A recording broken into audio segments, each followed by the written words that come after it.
بسم الله الحمد لله والصلاة والسلام على رسول الله وعلى آله وأصحابه أجمعين أما بعد فأعوذ بالله من الشيطان الرجيم بسم الله الرحمن الرحيم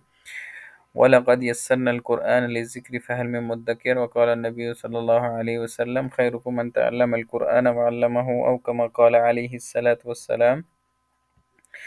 رب اشرح لي صدري ويسر لي أمري واحلل عقدة من لساني يفقه قولي اللهم رب زدني علما اللهم انفعني بما علمتني وزدني علما ربي يسر ولا تعسر وتمم بالخير اللهم لا سهل إلا ما جعلته سهلا وأنت تجعل الحزن إذا شئت سهلا ربی یسر ولا تعسر وتمم بالخیر۔ السلام علیکم ورحمۃ اللہ وبرکاتہ۔ امید ہے آپ خیر و عافیت سے ہوں گے۔ آج سے انشاءاللہ ہماری سورہ جن شروع ہو رہی ہے۔ بسم اللہ الرحمن الرحیم قل اوحی الی انہ استمع نفر من الجن فقالوا انا سمعنا قرآنا عجبا۔ اے محمد صلی اللہ علیہ وسلم آپ کہہ دیں کہ مجھے وحی کی گئی ہے کہ جنوں کی ایک جماعت نے قرآن سنا اور کہا، یعنی کہ ایک دفعہ ایسا ہوا کہ نبی صلی اللہ علیہ وسلم قرآن پڑھ رہے تھے۔ قرآن پڑھتے پڑھتے ایک جنوں کی ایک جماعت جا رہی تھی تو انہوں نے سنا کہ ان کو کوئی آواز آ رہی ہے۔ وہ آئے، انہوں نے قرآن سنا اور قرآن سننے کے بعد ایمان لے آئے، اور ایمان لانے کے بعد فوراً جا کے انہوں نے اپنی جماعت سے کہا کہ غور سے سنا تو انہوں نے کہا کہ یقیناً ہم نے ایک عجیب قرآن سنا ہے، یعنی کہ تعجب ہوا انہیں، اور انہوں نے اپنی قوم سے جا کے کہا کہ آج ہم نے ایک ایسا کلام سنا ہے، بڑا تعجب ہوا ہے۔ یہدی الی الرشد فآمنا بہ، جو ہدایت کی طرف رہنمائی کرتا ہے، ولن نشرک بربنا احدا، تو ہم اس پر ایمان لائے ہیں، اور ہم اپنے رب کے ساتھ کسی کو ہرگز شریک نہیں کریں گے، یعنی کہ ایمان لے آئے اس قرآن کو سننے کے بعد جو، اور اپنی قوم کو جا کے کہتے ہیں کہ ہم نے ایک قرآن سنا، اب تو ہم اس کے بعد کسی اللہ کے ساتھ کسی کو شریک نہیں کرائیں گے۔ وَأَنَّهُ تَعَالَى جَدُّ رَبِّنَا مَا اتَّخَذَ صَاحِبَةً وَلَا وَلَدًا، اور یقیناً ہمارے رب کی شان بہت بلند ہے، اس نے نہ کوئی بیوی بنائی اور نہ کوئی اولاد، یعنی کہ وہ اکیلا ہے۔ وَأَنَّهُ كَانَ يَقُولُ سَفِيهُنَا عَلَى اللَّهِ شَطَطًا، اور یقیناً ہمارے نادان اللہ تعالیٰ کے بارے میں زیادتی کی بات کر رہے ہیں، یعنی کہ جو ان کو علم نہیں ہے، جو حد سے گزر گئے ہیں، وہ بڑی ہی عجیب باتیں کرتے ہیں، ایسی باتیں کرتے ہیں جو حق کے خلاف ہیں۔ وَأَنَّا ظَنَنَّا أَن لَّن تَقُولَ الْإِنسُ وَالْجِنُّ عَلَى اللَّهِ كَذِبًا، اور ہم تو یقیناً یہی سمجھے تھے کہ انسان اور جن اللہ تعالیٰ کے بارے میں ہرگز جھوٹ نہیں بولیں گے۔ وَأَنَّهُ كَانَ يَقُولُ وَأَنَّهُ كَانَ رِجَالٌ مِّنَ الْإِنسِ يَعُوذُونَ بِرِجَالٍ مِّنَ الْجِنِّ فَزَادُوهُمْ رَهَقًا، اور یقیناً انسانوں میں سے کچھ لوگ جنات میں سے بعض لوگوں کی پناہ پکڑتے ہیں، تو انہوں نے جنوں کو سرکشی بنا رکھا ہے، یعنی کہ کچھ ایسے ہیں جو جادو وغیرہ کرتے ہیں یا اس طرح کے کوئی اعمال کرتے ہیں جن کو جن ان کے ساتھ رہتے ہیں، یا جنات والے عمل کرتے ہیں، یا جنات ان کے ساتھ رہتے ہیں، جنات کی ہیلپ لیتے ہیں، اس طرح کا کوئی بھی معاملہ ہے۔ وَأَنَّهُمْ ظَنُّوا كَمَا ظَنَنْتُمْ أَن لَّن يَبْعَثَ اللَّهُ أَحَدًا، اور یقیناً انہوں نے بھی وہی گمان کیا جیسے کہ تمہارا گمان تھا کہ اللہ تعالیٰ کسی کو بھی نہیں اٹھائے گا۔ وَأَنَّا لَمَسْنَا السَّمَاءَ فَوَجَدْنَاهَا مُلِئَتْ حَرَسًا شَدِيدًا وَشُهُبًا، اور یقیناً ہم نے آسمان کو ہاتھ لگایا، ہم نے اسے اس طرح پایا کہ وہ سخت پہرے اور چمکدار شعلوں سے بھر دیا گیا۔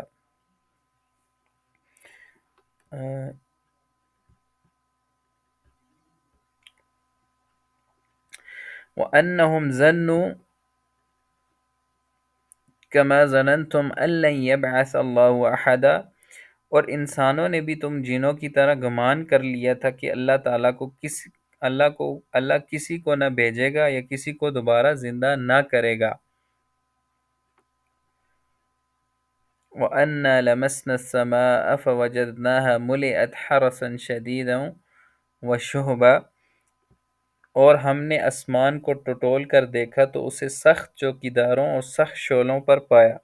یعنی آسمانوں پر فرشتے چوکیدار کرتے ہیں کہ آسمان کی کوئی بات کوئی اور نہ سن لے، اور یہ ستارے آسمان پر جانے والے شیاطین پر شعلہ بن کر گرتے ہیں، یعنی کہ اگر کوئی چیز وہ چوری کر لیں تو وہ یہ شعلہ بن کر ان پر گرا دیتے ہیں تاکہ وہاں سے کوئی بھی چیز وہ چوری کر کے نہ لے کے جا سکیں۔ وَأَنَّا كُنَّا نَقْعُدُ مِنْهَا مَقَاعِدَ لِلسَّمْعِ فَمَنْ يَسْتَمِعِ الْآنَ يَجِدْ لَهُ شِهَابًا رَّصَدًا۔ اس سے پہلے ہم باتیں سننے کے لیے آسمان میں جگہ جگہ بیٹھ جایا کرتے تھے، اب جو بھی کان لگاتا ہے وہ ایک شعلے کو اپنے طاق میں پاتا ہے، یعنی کہ آسمانی باتوں کی کچھ گن سن پا کر کائنوں کو بتلا دیا جاتا ہے، یعنی کہ جادوگروں کو بتا دیا جاتا ہے، جس میں وہ اپنی طرف سے 100 جھوٹ ملا دیا کرتے تھے۔ لیکن محمد صلی اللہ علیہ وسلم کے آنے کے بعد یہ سلسلہ بند کر دیا، اب جو بھی اس نیت سے اوپر جاتا ہے، کوئی بھی جن وغیرہ، شعلے اس کی طاق میں ہوتے ہیں اور ٹوٹ کر اس پر گر پڑتے ہیں۔ وَأَنَّا لَا نَدْرِي أَشَرٌ أُرِيدَ بِمَنْ فِي الْأَرْضِ أَمْ أَرَادَ بِهِمْ رَبُّهُمْ رَشَدًا۔ ہم نہیں جانتے کہ زمین والوں کے ساتھ کسی برائی کا ارادہ کیا گیا ہے یا ان کے رب کا ارادہ ان کے ساتھ بھلائی کا، یعنی کہ اس حراست آسمانی سے مقصد اہل زمین کے لیے کسی شر کے منصوبے کو پایہ تکمیل تک پہنچانا یا ان پر عذاب نازل کرنا یا بھلائی کا ارادہ یعنی رسول کا بھیجنا ہے، یعنی کہ اس لیے بند تھا تاکہ ہم ایک ہدایت راستہ نبی صلی اللہ علیہ وسلم کو بھیجیں تاکہ وہ اللہ کی طرف ان کو لوگوں کو دعوت دیں۔ وَأَنَّا مِنَّا الصَّالِحُونَ وَمِنَّا دُونَ ذَلِكَ كُنَّا طَرَائِقَ قِدَدًا، اور یہ کہ بے شک بعض تو ہم میں نیکوکار ہیں اور بعض اس کے برعکس بھی ہیں، ہم مختلف طریقوں سے بٹے ہوئے ہیں، یعنی کہ جن اور انسان دونوں، مطلب یہ ہے کہ ہم مختلف جماعتوں میں بٹے ہوئے ہیں، مطلب جنات بھی علادہ اور انسان بھی علادہ۔ اب اس میں کیا ہے، جناتوں میں بھی مسلمان ہیں اور کافر بھی ہیں، اور کافروں میں یہودی، عیسائی، مجوسی وغیرہ سارے موجود ہیں جنات کے اندر۔ اور بعض علماء ایسے بھی کہتے ہیں کہ ان میں مسلمانوں کی طرح قدریہ، مرجیہ، رافضیہ وغیرہ بھی شامل ہیں، یعنی کہ جس طرح مسلمانوں کے اندر رافضیہ، شیعہ اور ان کے اندر باقی اقسام ہیں، اسی طرح جنوں کے اندر بھی یہ اقسام پائی جاتی ہیں۔ وَأَنَّا ظَنَنَّا أَن لَّن نُّعْجِزَ اللَّهَ فِي الْأَرْضِ وَلَن نُّعْجِزَهُ هَرَبًا، اور ہم نے سمجھ لیا کہ ہم اللہ تعالیٰ کو زمین میں ہرگز عاجز نہیں کر سکتے اور نہ بھاگ کر اسے ہرا سکتے ہیں، یعنی کہ جو جن ایمان لے کے آئے وہ کہتے ہیں کہ ہم جتنی تگ و دو بھی کر لیں تو ہم اس اللہ کو عاجز نہیں کر سکتے، چاہے ہم جتنی بھی بھاگ دوڑ کر لیں۔ وَأَنَّا لَمَّا سَمِعْنَا الْهُدَىٰ آمَنَّا بِهِ، اور ہم تو ہدایت کی بات سنتے ہیں اس پر ایمان لا چکے ہیں، یعنی کہ جو ہم نے ہدایت سنی اس پر ایمان لے آئے۔ فَمَن يُؤْمِن بِرَبِّهِ فَلَا يَخَافُ بَخْسًا وَلَا رَهَقًا،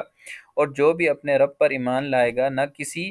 نقصان کا اندیشہ ہے نہ ظلم و ستم کا، یعنی کہ نہ اس بات کا اندیشہ ہے کہ ان کی نیکیوں کے اجر و ثواب میں کوئی کمی کر دی جائے گی، اور نہ اس بات کا خوف کہ ان کی برائیوں میں اضافہ ہو جائے گا جو لوگ ایمان لے کے آئیں گے۔ وَأَنَّ مِنَّا الْمُسْلِمُونَ وَمِنَّا الْقَاسِطُونَ فَمَنْ أَسْلَمَ فَأُولَئِكَ تَحَرَّوْا رَشَدًا، ہاں ہم میں بعض تو مسلمان ہیں اور بعض بے انصاف ہیں، پس جو فرما بردار ہوں گے انہوں نے راہ راست کا قصد کیا، یعنی کہ یہ ساری باتیں جو ہیں وہ جنات کی ہو رہی ہیں، اور ان جنات کی باتیں ہو رہی ہیں جنہوں نے نبی صلی اللہ علیہ وسلم کا کلام سنا اور وہ اپنی قوم کو جا کے بتاتے ہیں۔ اب وہ ساری ڈسکشن ہو رہی ہے اس پہ اور بتا رہے ہیں کہ ہم میں مسلمان بھی ہیں، کافر بھی ہیں، اور اسی طرح کہ وہ بتاتے ہیں ہم میں انصاف کرنے والے بھی ہیں اور بے انصاف بھی ہیں، یہ ساری چیزیں وہ بتا رہے ہیں، یعنی کہ جو نبوت محمدیہ پر ایمان لائے وہ مسلمان ہیں اور اس کے منکر بے انصاف ہیں۔ وَأَمَّا الْقَاسِطُونَ فَكَانُوا لِجَهَنَّمَ حَطَبًا، اور جو ظالم ہیں وہ جہنم کا ایندھن بن گئے ہیں۔ اس سے معلوم ہوا کہ انسانوں کی طرح جنات بھی دوزخ اور جنت میں جانے والے ہوں گے، یعنی کہ جنات بھی جو ہیں وہ دوزخ اور جنت دونوں میں جائیں گے، ان میں جو کافر ہیں وہ جہنم میں اور جو مسلمان ہیں وہ جنت میں جائیں گے۔ وَأَن لَّوِ اسْتَقَامُوا عَلَى الطَّرِيقَةِ لَأَسْقَيْنَاهُم مَّاءً غَدَقًا، اور اے نبی صلی اللہ علیہ وسلم یہ بھی کہہ دو کہ اگر لوگ راہ راست پر سیدھا رہتے تو یقیناً انہیں بہت وافر پانی پلاتے ہیں۔ یعنی کہ اگر یہ سیدھا راستہ اختیار کر لیں، اللہ کا راستہ اختیار کر لیں، تو اللہ تعالیٰ ان کو وافر مقدار میں پانی بھی عطا کرے گا۔ لِنَفْتِنَهُمْ فِيهِ وَمَنْ يُعْرِضْ عَنْ ذِكْرِ رَبِّهِ يَسْلُكْهُ عَذَابًا صَعَدًا، تاکہ ہم اس میں انہیں آزما لیں، اور جو شخص اپنے پروردگار کے ذکر سے منہ پھیر لے گا تو اللہ تعالیٰ اسے سخت عذاب میں مبتلا کرے گا۔ یعنی کہ اس آیت کا نزول اس وقت ہوا تھا جب کفار قریش پر قحط سالی مسلط کر دی گئی تھی، تو دوسرے معنی گمراہی کے راستے کے کیے گئے ہیں، یعنی کہ ان پر عذاب مصیبتیں آ گئی تھی، نہایت سخت البناک عذاب، تو اس وجہ سے یہ آیتیں اس پر نازل کی گئی تھی۔ لیکن اللہ تعالیٰ نے کہا کہ اگر تم ایمان لے آؤ گے تو ہم تمہیں وافر مقدار میں پانی دے دیں گے، تو یہ آیت کا نزول یہ تھا۔ وَأَنَّ الْمَسَاجِدَ لِلَّهِ فَلَا تَدْعُوا مَعَ اللَّهِ أَحَدًا، اور یہ جو مسجدیں ہیں یہ اللہ کی گھر ہیں، اس کے علاوہ اس میں اللہ کے علاوہ کسی کو بھی نہ پکارو، صرف اللہ ہی کی عبادت اس کے اندر کرو۔ وَأَنَّهُ لَمَّا قَامَ عَبْدُ اللَّهِ يَدْعُوهُ كَادُوا يَكُونُونَ عَلَيْهِ لِبَدًا، اور جب اللہ کا بندہ اس کی عبادت کے لیے کھڑا ہوا تو قریب تھا کہ وہ بھیڑ کی بھیڑ بن کر اس پر پل پڑے۔ یعنی کہ عبداللہ سے مراد رسول اللہ صلی اللہ علیہ وسلم ہے، اور مطلب میں یہ ہے کہ انس و جن مل کر چاہتے ہیں کہ اللہ کی اس نور کو اپنی پھونکیں سے بجا دیں، یعنی کہ اس ہدایت کو جو نبی صلی اللہ علیہ وسلم دے رہے ہیں لوگوں کو، اس کو وہ اپنی پھونکوں سے بجا دیں تاکہ یہ لوگوں تک یہ نہ پھیلے۔